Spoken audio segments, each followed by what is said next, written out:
you all for being here and thank you for your testimonies. Mr. Adams, in 1991, you pleaded guilty to 2 counts of withholding information from Congress regarding your involvement in the Iran-Contra affair, for which you were later pardoned by President George H.W. Bush. I fail to understand why members of this committee or the American people should find any testimony that you give today to be truthful. If I can respond to that. It wasn't a question. That was not a question. I reserve the right to my time. It is not right. That was not a question. Committee can attack on February a witness 8th, who is not permitted to reply. That was not a question. Thank you for your participation. On February 8th, 1982, you testified before the Senate Foreign Relations Committee about U.S. policy in El Salvador. In that hearing, you dismissed as communist propaganda report about the massacre of El Mozote, in which more than 800 civilians, including children as young as 2 years old, were brutally murdered by U.S. trained troops. During that massacre, some of those troops bragged about raping a 12-year-old girl before they killed them. Girls before they killed them.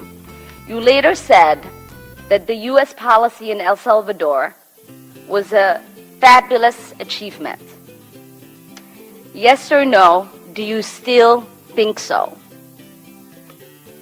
From the day that President Duarte was elected in a free election to this day, El Salvador has been a democracy. That's a fabulous achievement. Yes or no, do you think that massacre was a fabulous achievement that happened under our watch? That is a ridiculous question, and I yes will not or no? No. I will. Sorry, Mr. I will take that as a yes. I am not going to respond to that kind of personal attack, which is not a question. Yes or no? Would you support an armed faction within Venezuela that engages in war crimes, crimes against humanity or genocide, if you believe they were serving U.S. interests, as you did in Guatemala, El Salvador, and Nicaragua? I am not going to respond to that question. I'm sorry. I don't think this entire line of questioning is meant to be real questions, and so I will not reply. Whether under your watch, a genocide will take place, and you will look the other way because American interests were being upheld, is a fair question, because the American people want to know that anytime we engage a country, that we think about what our actions could be and how we believe our values are being furthered. That is my question. Will you make sure that human rights are not violated and that we uphold international and human rights? I suppose there is a question in there, and the answer is that the entire thrust of American policy in Venezuela is to support the Venezuelan people's effort to restore democracy to their country. That's our policy. I don't think anybody disputes that. The question I had for you is that does the interest of the United States include protecting human rights and include protecting people against genocide? That is always the position of the United States. Thank you. I yield back my time. Much of Venezuela's military leadership appears to support Maduro. Abrams says now is the time for the armed forces to support the Venezuelan people. 2 weeks after National Security Advisor John Bolton appeared at a briefing with 5,000 troops to Colombia, clearly written on a notepad, Abrams says the administration is not taking the military route. Meeting this afternoon with Colombian President Ivan Duque, President Trump refused to elaborate. I never talk about that. Recommending 5,000 troops to Colombia. You'll see. The United States has sent food and medicine to Colombia. The United Nations says more than 3 million Venezuelans have fled during this economic crisis. Many arrive here, in neighboring Cúcuta, Colombia. In August, Fox News traveled to Cúcuta, where consent that my letter referring Mr. Cohen for violating FARA for illegal lobbying activity be entered into the record. Without objection, so ordered. I ask unanimous consent that the first order of business for this committee is for us to look in a bipartisan way at criminal referrals at the next business meeting. No. These are not documents.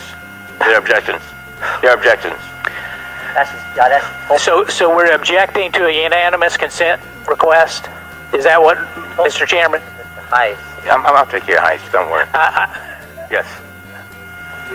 I will yield back. All right. Now let me be clear, Mr. Heist. I'm going to give you your whole 5 minutes. All right. Thank you, Mr. In Chairman. fairness to you. All right. Thank you, Mr. Chairman. And minutes. All right. All right. Thank you very much, Mr. Heist. You have 5 minutes. Thank you, Mr. Chairman. Mr. Cohen, you claim that you've lied, but you're not a liar. Just to set the record straight, if you lied, you are a liar by definition.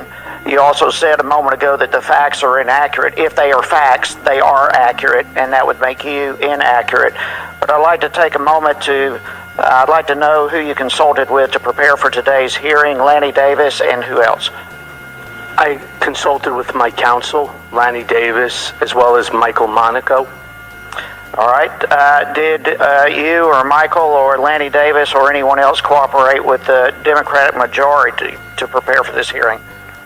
I'm sorry, say that again, please. Did you or anyone else on your team cooperate with the Democrat Party in preparing for this hearing? We've spoken to the party. Okay. Did you prepare with Chairman Cummings or anyone on your team? I'm sorry, what do you mean by prepare? Prepare for this hearing.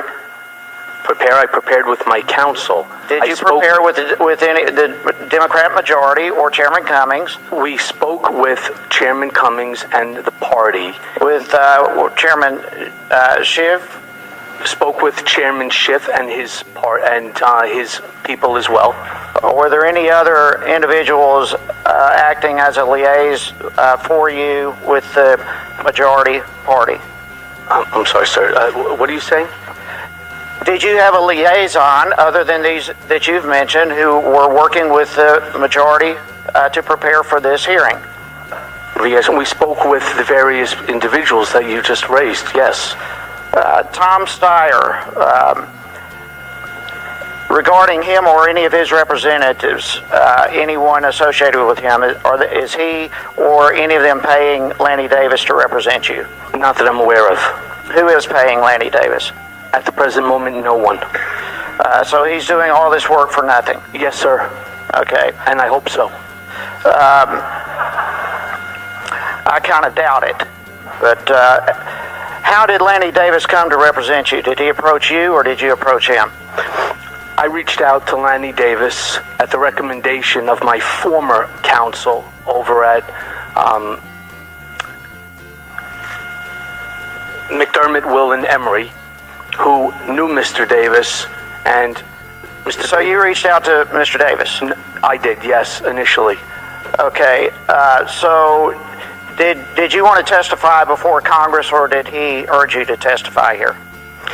I was asked to come here, and I am here, sir, voluntarily, because it's my You were asked decision. by who? My question, did he ask you to come here? No, sir. Okay, because he says that he did ask you to come here and that he convinced you, and also that he did the same with Chairman Cummings as well. So your testimony here is that you approached Lanny Davis to represent you and to come here. He did not persuade you to come here. He did not persuade me. Actually, Chairman Cummings, which is part of the conversations that we engaged in with his people, as well as Chairman Schiff and others, we spoke in order to ask me to come here voluntarily.